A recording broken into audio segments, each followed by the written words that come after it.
சிவபெருமானுக்கு என்னை பேணுகிற ஒரு தாய் இல்லையே என்ற கவலை உள்ளூர இருந்திருக்கிறது போல் தெரிகிறது. அதனாலே இது நம்மை பேணும் அம்மைகான் என்கிறார். என்னை பேணுவதற்கு இதுவரை ஒரு தாய் இல்லையே.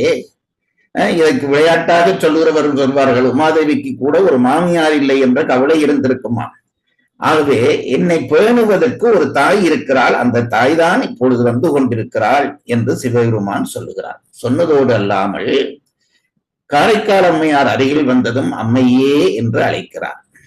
இறைவனே தாய் என்று அழைக்கிற தகுதி என்பது சாதாரண தகுதியா? நீங்களே நினைத்து பாருங்கள்.